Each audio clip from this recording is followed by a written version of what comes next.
La ville n'est plus qu'un amas de décombres et de silence. Chaque pas soulève un nuage de poussière radioactive, et l'air a cette odeur métallique qui s'insinue jusque dans les poumons, rendant chaque respiration douloureuse.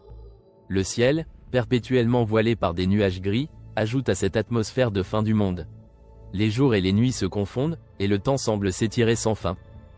J'habite dans un immeuble à moitié effondré avec ma fille, Léa. 12 ans, trop jeune pour être ici, trop vieille pour ignorer ce que signifie survivre. Chaque soir, on ferme les barricades improvisées, en espérant qu'elles tiennent encore une nuit. Chaque matin, on compte nos maigres rations, essayant de retarder l'inévitable. Le moindre bruit dehors, que ce soit un craquement ou un souffle de vent, suffit à nous alerter. L'eau potable est devenue une obsession. On utilise des filtres faits de charbon, de vieux tissus, et de tout ce qu'on peut trouver. Mais ça ne suffit pas toujours. Les nausées, les vertiges et les maux de ventre sont devenus des compagnons familiers. On tient bon, parce qu'il le faut, parce que s'arrêter, c'est mourir. Et pourtant, parfois, je me demande combien de temps encore nous pourrons continuer ainsi. Je me revois encore devant la télévision, les yeux fixés sur ces alertes. Tension croissante, disait-il. Mais personne n'y croyait vraiment. On parlait de sanctions, de menaces, mais jamais de guerre. Et puis, ça a éclaté.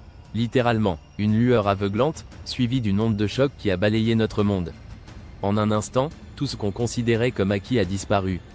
Les réseaux de communication, l'électricité, même l'espoir.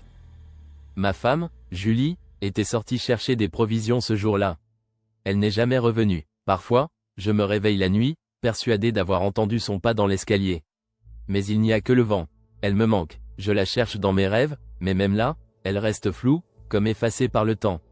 Ce souvenir me hante, et pourtant, je m'y accroche comme à une ancre. Parce que sans ça, il ne me reste plus rien pour avancer. Léa, c'est ma raison de vivre. Elle est vive, intelligente, débrouillarde. Mais ces temps-ci, elle est aussi de plus en plus imprévisible. Le stress, la peur, ça nous change. Elle prend des risques inutiles. Parfois, elle me défie, comme pour prouver qu'elle peut survivre seule. Je sais que c'est sa manière de s'adapter, mais ça me ronge. Je l'aime plus que tout, mais moi aussi, j'ai mes limites. Parfois, on se dispute. Parfois, je me demande si je fais ce qu'il faut pour elle. Mais au fond, je n'ai pas le choix. Je dois être fort, pour elle et pour moi.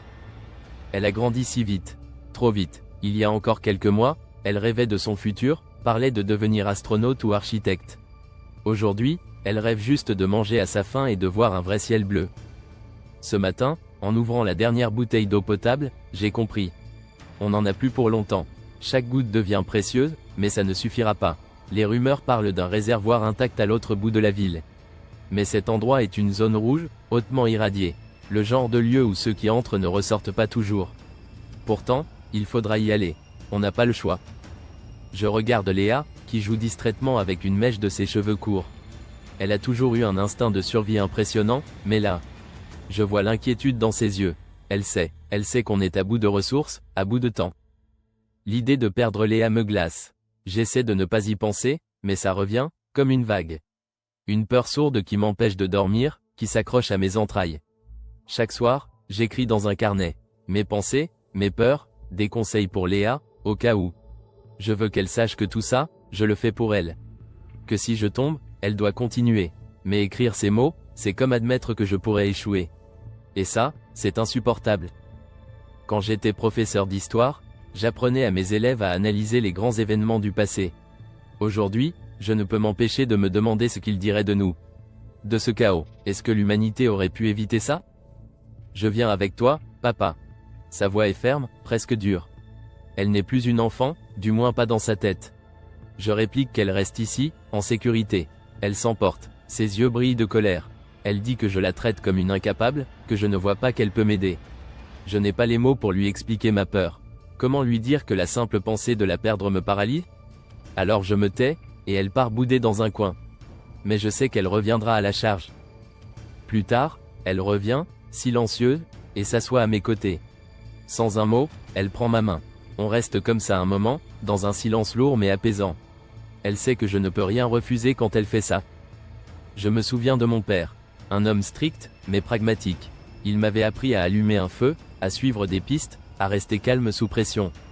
Des leçons simples, mais précieuses. Une en particulier me revient, éviter les zones à risque en trouvant des chemins détournés. Toujours penser à ce que tu ne vois pas, disait-il. Cette idée pourrait nous sauver aujourd'hui. Mais est-ce que j'ai encore le courage de l'appliquer? Quand j'étais petit, mon père me racontait souvent des histoires de survie, des récits de guerre. Ça semblait lointain, presque fictif. Aujourd'hui, je comprends mieux ce qu'il voulait dire. Finalement, je cède, elle viendra avec moi. Pas question de la laisser seule, pas dans ce monde. Je prépare un sac, masque, filtres artisanaux, une carte rudimentaire des zones irradiées. Chaque objet a son importance. Chaque détail compte. C'est un pari risqué, mais je n'ai pas d'autres options. Et au fond de moi, je sais qu'elle a raison. On est plus fort ensemble. Avant de partir, je lui rappelle les règles, ne jamais retirer le masque, rester près de moi, et toujours être prête à fuir. Elle acquiesce, sérieuse. Je vois dans ses yeux une détermination qui me rassure autant qu'elle m'effraie. On renforce nos protections. Léa apporte un couteau de cuisine. On pourrait en avoir besoin, dit-elle avec un air sérieux. Je la laisse faire. Mieux vaut prévoir. Nos cœurs battent à l'unisson, lourds de tension et d'anticipation. Avant de partir, je jette un dernier coup d'œil au carnet, comme si les mots qu'il contient pouvaient nous protéger. Nous sommes prêts, autant qu'on peut l'être dans une situation pareille. Chaque geste est méticuleux, chaque seconde compte, parce qu'une erreur, dehors, ne pardonnera pas. Le premier kilomètre est le plus facile. Les rues sont désertes, recouvertes de gravats et de carcasses de voitures. L'air est lourd, chargé d'une fine brume toxique qui danse dans la lumière grise. On avance lentement, chaque pas mesuré, chaque bruit suspect nous figeant sur place. Léa reste près de moi, tenant son couteau comme si c'était une arme précieuse. Une fois, un cri au loin nous fait sursauter. Un cri inhumain, guttural, qui résonne dans les ruines comme un avertissement. Léa me regarde, les yeux écarquillés, mais je lui fais signe de continuer. On n'a pas le luxe de s'arrêter. En arrivant dans un ancien quartier commerçant, on trouve une pharmacie éventrée. Les étagères sont vides, mais derrière le comptoir, un coffre est resté intact. Avec précaution, je tente de l'ouvrir en utilisant un pied de biche rouillé trouvé dans les décombres. À l'intérieur, quelques boîtes de médicaments. Rien de vital, mais chaque ressource compte. Alors qu'on fouille, un bruit de pas se fait entendre. D'abord lointain, puis de plus en plus proche.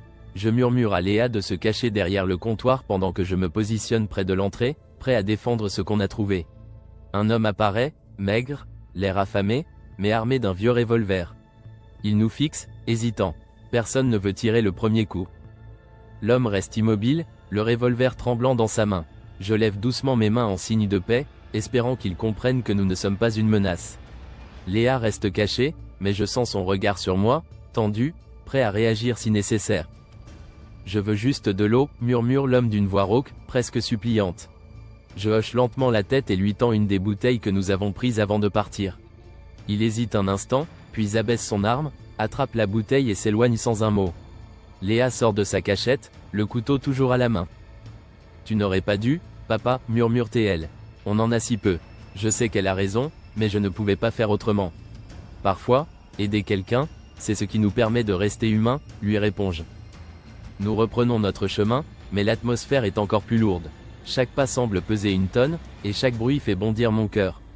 Nous traversons une zone jonchée de débris métalliques, vestiges d'un ancien chantier. Le silence est oppressant, brisé seulement par le craquement de nos bottes sur les gravats. Soudain, un sifflement aigu déchire l'air. Je comprends immédiatement, un projectile, une flèche improvisée, se fiche dans le mur à quelques centimètres de Léa. Nous sommes pris pour cible.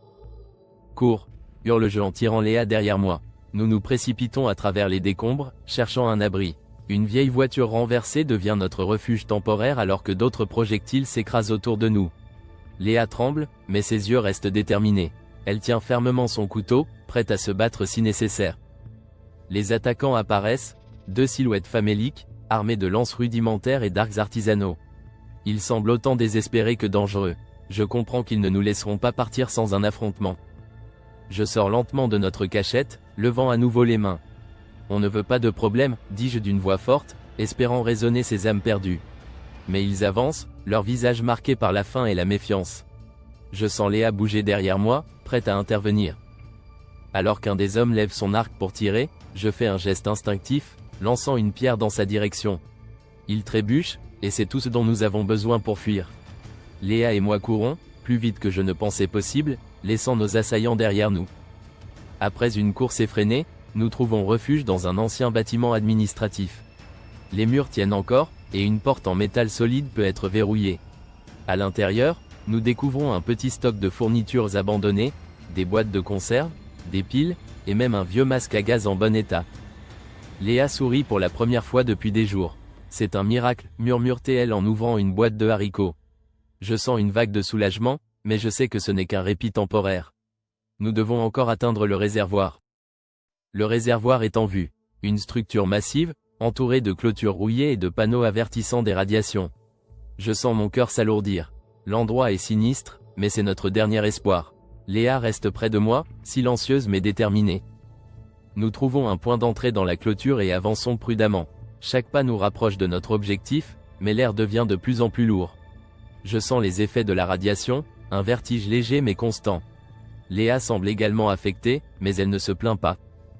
À l'intérieur, nous découvrons que le réservoir est intact. L'eau est protégée, mais accéder au système de distribution nécessite de traverser une zone dangereusement exposée.